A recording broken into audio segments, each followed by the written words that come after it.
warahmatullahi wabarakatuh.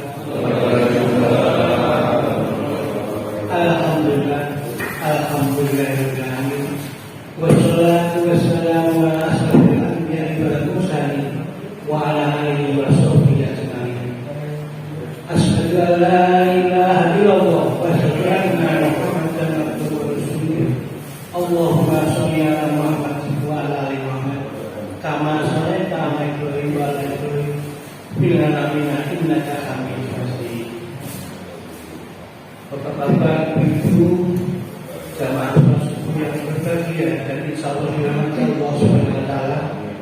Marilah yang pertama dan yang utama kita selalu mengucap syukur alhamdulillahirabbil alamin kepada Allah Subhanahu wa taala karena pada pagi hari ini walaupun cuaca dingin dan menusuk kulit dan tulang-tulang kita masih diberi kesempatan, diberi kenikmatan untuk menghadiri jamaah salat subuh, dan insyaallah dilanjutkan dengan kajian pada subuh dengan tema tafsir Al-Quran Juz Amma yang akan disampaikan oleh beliau Bapak Ustaz Furqon Hasbi dari Ma'had Abu Bakar As-Siddiq Surakarta.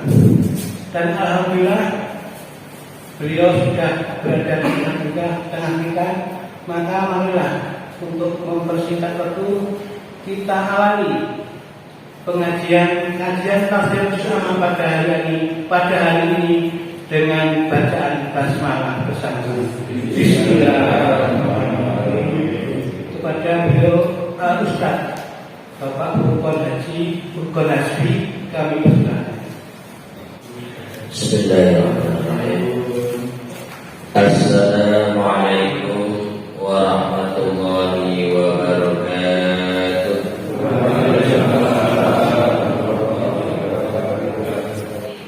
Adalah kata perintah yang mestinya dari atasan ke bawahan, dan ini wajib dilaksanakan. Itu secara bahasa.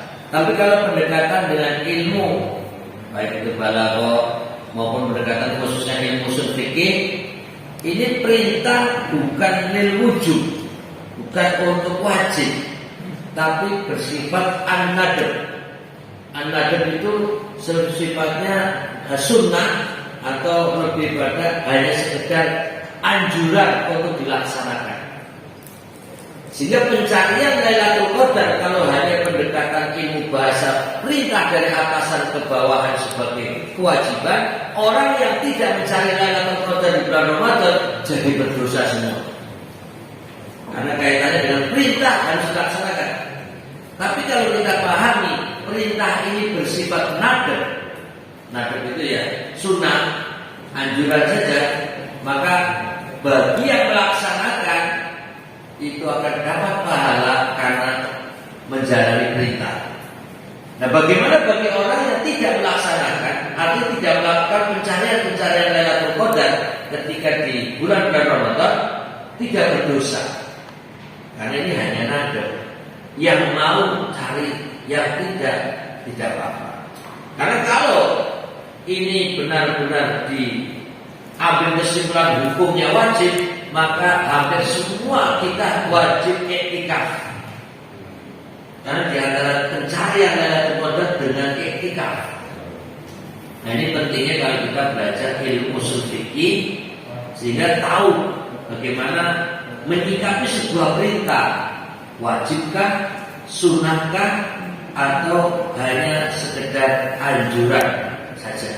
Nah, ini tentu perlu pendekatan antara bahasa dengan ilmu alat lain, yaitu ushul fikih, yang nanti akan menghasilkan sebuah ilmu namanya ilmu fikih yang menetapkan ini wajib, ini sunnah, ini mubah, dan bahkan nanti kalau ada larangan ini haram, larangan yang bersifat ringan ini makruh. Itu adalah ilmu fikih yang hasil produksi dari ilmu ushul fikih.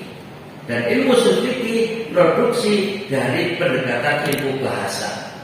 Dan ilmu bahasa itu untuk memahami Al-Quran dan hadis.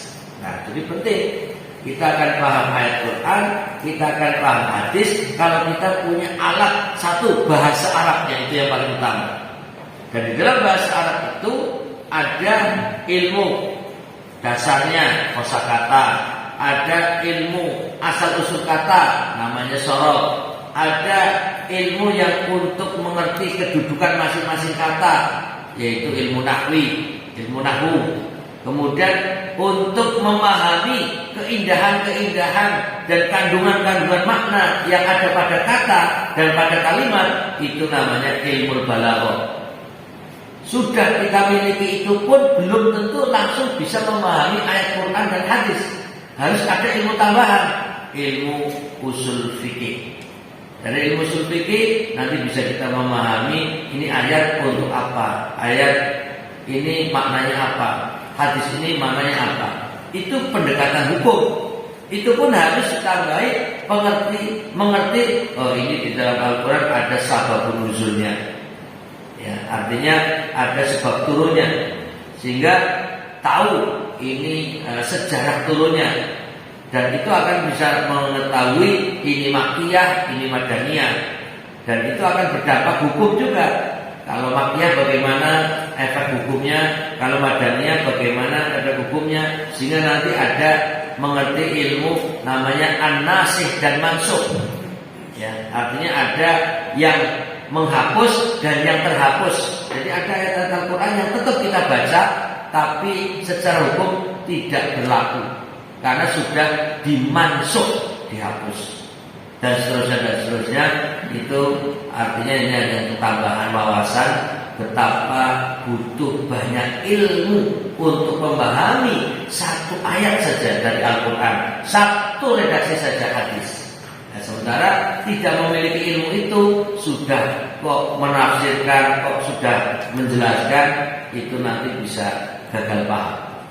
Nah, karena itu kita seperti ini penting untuk pendekatan-pendekatan ilmu-ilmu seperti usul fikih, ilmu bahasa, sehingga ketika Rasulullah SAW mengatakan taharrau, perintah, padahal dalam kaidah al-aslu fil amri lil wujub, asal hukum perintah adalah untuk hukum wajib. Kalau berhenti di situ, maka melaksanakan pencarian Lailatul Qadar hukumnya wajib. Karena wajib, kita orang beriman tidak melaksanakan jadi berdosa. Pertanyaan, apakah kita setiap Ramadan mencari Lailatul Qadar dengan i'tikaf? Tidak semuanya, ada tapi tidak semuanya. Kalau yang tidak, kalau ini dipahami wajib, jadi berdosa. Nah ini, makanya kalau kita pahami, oh ini memang perintah, asal hukumnya wajib, tapi Nabi sendiri tidak menetapkan bahwa ini sebagai kewajiban, tapi hanya sebuah anjuran, dan itu nanti karena ada kata-kata namanya di dalam lafal yang sebelumnya di dalam buku ini, man qoma lailatul qadar imanan wa ihtisaban, ini bersifat umum, tidak perintah. Berarti siapa yang mengerjakan ibadah pada malam qadar atau pada lailatul qadar karena iman dan mengharapkan pahalanya, niscaya diampuni dosa-dosanya yang telah lalu. Hadis ini bisa menurunkan makna kata perintah di dalam hadis yang kita baca sebelumnya, taharrau, dari perintah wajib menjadi turun menjadi sunnah. Karena Nabi di lafal lain tidak menganjurkan, maka namanya merubah kata perintah menjadi atau makna wajib turun menjadi sunnah. Mungkin bagi yang belum pernah belajar semacam ini agak bingung ya. Tapi maunya kan instan. Intinya wajib apa sunnah, nah, itu sudah kesimpulan itu. Tapi ya gak apa-apa. Levelnya level instan. Ya mungkin yang suka umpamanya orang makan mie langsung beli yang instan, diolah langsung masak enak selesai. Itu biasanya ya orang-orang yang praktis, ya maunya cepat langsung. Ini bagi seorang koki, orang yang punya cita rasa tinggi, itu nggak mau makan mie instan seperti itu. Harus beli dari mentahnya dulu, diolah, dimasak dengan bumbu yang proses, itu akan menghasilkan rasa yang lebih nikmat, cita rasa tinggi, beda kelas lah. Sama orang yang pengennya ini hukumnya apa? Sunnah, ini hukumnya apa? Wajib. Nggak perlu menanyakan dalil, nggak perlu menanyakan proses kenapa wajib, kenapa sunnah, ya nggak apa-apa. Levelnya instan, ya itu boleh. Ya. Tapi bagi orang yang berilmu itu tidak serta-merta ini kenapa, ini wajib, tidak. Tapi kenapa ini wajib? Mana dalilnya? Lalu kenapa ini kata perintah kok mestinya wajib jadi sunnah? Bagaimana prosesnya? Itu level yang sudah berilmu. Tapi ya tidak apa-apa, kita semua dalam menuju proses. Nah ini jadi hasil dari apa yang kita baca, maka Lailatul Qadar ini ada dua macam.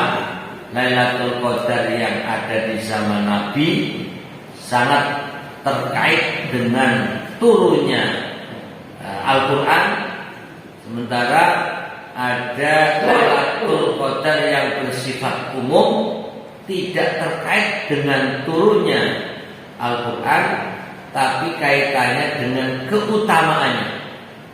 Jadi di dalam surat Al-Qadar ya, mendahulukan kata Lailatul Qadri khairun min alfi syahr, bahwa malam kemuliaan itu lebih baik daripada 1000 bulan. Ini biar bersifat umum, keutamaan yang ini bisa berlaku saat ya, Al-Quran turun di zaman Nabi maupun setelah Al-Quran turun ya, setelah zaman Nabi sampai hari kiamat. Ini ayat 3 berlaku. Nah, apakah ayat 4 itu akan berlaku terus dari zaman Nabi juga zaman sekarang? Artinya apakah ketika Lailatul Qadar juga tetap malaikat turun dan khususnya Jibril, apakah juga ikut serta turun setiap Lailatul Qadar setiap tahunnya? Nah, ini menjadi sebuah pertanyaan besar. Kalau ini kaitannya hanya khusus di masa Nabi, maka ayat 4 ibaratnya berlaku di zaman Nabi saja. Saat Quran turun, para malaikat menyertainya. Tapi kalau ini bersifat umum, berarti menggambarkan setiap terjadi Lailatul Qadar, para malaikat pun turun. Dan bahkan di dalamnya malaikat Jibril sebagaimana di zaman Nabi. Nah, disitulah kemudian para ulama berbeda pendapat di dalam menyimpulkan hukum. Tapi kan biasa kita kembali lagi kepada gaya instan. Terus kesimpulannya gimana tata? Itu sudah kelihatan ini. Memang instannya di situ. Ya, tentu bisa berlaku umum. Dalam arti kalau terjadi Lailatul Qadar, malaikat turun. Nah, ini cuma turunnya apakah sama dengan turunnya di zaman Nabi? Karena kaitannya dengan Jibril alaihissalam. Karena kalau Jibril alaihissalam yang sebenarnya tugasnya membawa wahyu, sehingga ketika turun untuk membawa wahyu kepada Nabi Muhammad SAW. Nah, pertanyaannya, apakah masih ada yang mau diturunkan wahyu sehingga Jibril harus turun di bulan Ramadan saat terjadi Lailatul Qadar? Mau ke siapa? Wah, ini bahaya, muncul nabi palsu nanti. Jadi, nah ini makanya bisa bersifat khusus ya di zaman Nabi, khususnya Jibril alaihissalam, sehingga tidak lagi terjadi turunnya Jibril alaihissalam di Lailatul Qadar di Ramadan pada umumnya. Maka itu muncul dua versi. Ada yang mengatakan Lailatul Qadar hanya di zaman Nabi, sehingga sudah tidak ada Lailatul Qadar di zaman sekarang. Itu ada. Ada yang mengatakan Lailatul Qadar itu terjadi ya di zaman Nabi dan sepanjang masa. Nah, itu. Dan kemudian juga ada yang mengatakan Lailatul Qadar tidak hanya di bulan Ramadan, tapi kapanpun bisa terjadi Lailatul Qadar. Wah, ini lebih umum lagi, tambah repot lagi. Padahal hadisnya sudah jelas, ada kaitannya dengan min Ramadan. Dan ayat terakhir, salam hiya hatta matla'il fajr. Malam itu penuh kesejahteraan sampai fajar terbit. Berarti ini mengikat waktu. Jadi kalau ayat 3 kaitannya dengan keutamaan, ayat 4 kaitannya dengan suasana. Ya, Lailatul Qadar itu para malaikat turun. Kalau ayat 5 ini masalah waktu. Jadi pembatasan waktu Lailatul Qadar ternyata hanya sampai subuh saja. Jadi salam hiya hatta matla'il fajr. Di malam itu yang penuh kesejahteraan, ini ibaratnya untuk menggunakan kata umum. Jadi kesejahteraan yang meliputi untuk siapa saja.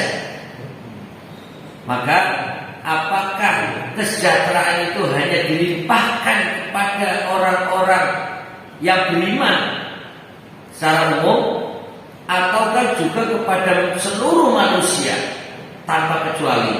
Nah, ini kalau kita melihat kata salam, kesejahteraan itu bisa bersifat umum atau umum tapi untuk kalangan khusus. Aneh toh ini. Jadi umum, ya, kesejahteraan akan diberikan kepada siapapun, tapi khusus orang beriman. Sekalipun tidak mencari Lailatul Qadar, tapi pas terjadi Lailatul Qadar, ibaratnya orang beriman, orang Islam, ya, di bulan Ramadan yang tentunya rajin menjalankan siang Ramadan, sekalipun saat terjadi Lailatul Qadar tidur, dapat kesejahteraan. Itu artinya kesejahteraan umum, tapi khusus untuk kalangan orang beriman. Kalau salamun yang bersifat umum tanpa batas, itu berarti mau orang beriman, orang tidak beriman, semua mendapatkan kesejahteraan. Nah, ini masalahnya kalimat yang digunakan kata salam. Itu kesejahteraan bersifat umum, sehingga menimbulkan multi tafsir. Ya, itu kehendak Allah. Dan kalaupun Allah memberi kesejahteraan kepada orang yang tidak beriman, kita nggak usah iri gitu loh. Itu kehendak Allah. Ketika kita mengatakan kesejahteraan diturunkan kepada non muslim juga, ini ada di antara kita yang ada cenderung iri gitu loh. Masa sih?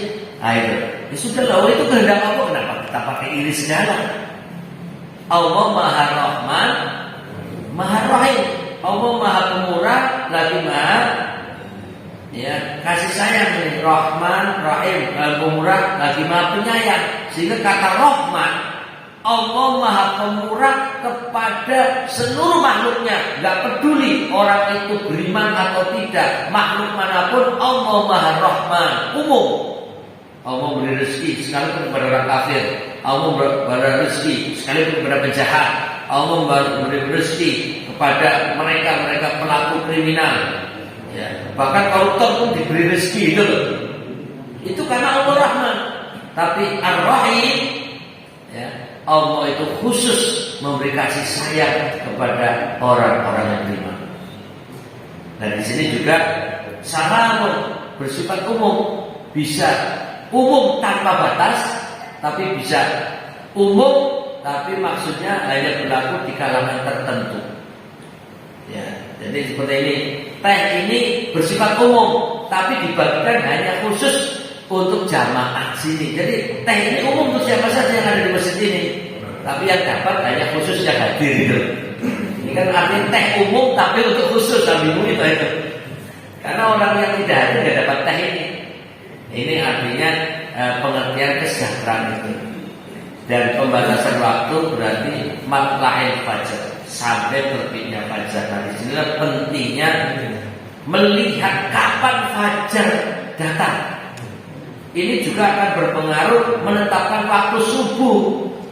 Karena masih banyak di antara kita yang model, ya, penetapan waktu fajarnya ada yang model ya ketinggian derajatnya namanya hanya apa itu namanya 18 ya, sehingga masih agak gelap.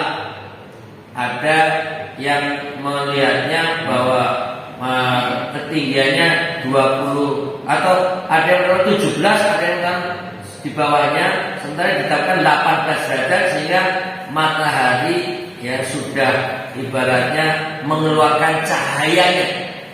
Maka dalam kaitannya fajar ini adalah ada sedikit wawasan dan bahkan penetapan perubahan dari waktu standar subuh biasa ya itu ditambah 8 menit, singkatnya begitu. Instannya 8 menit, nah, kalau diceritakan nanti panjang prosesnya ya. Instannya 8 menit dari jadwal yang telah ditetapkan sekian lama, karena setelah diselidik ya selama 10 tahun khususnya di kalangan Muhammadiyah itu menetapkan bahwa ternyata fajar selama ini masih kurang ya, kurang tepat dalam arti belum fajar.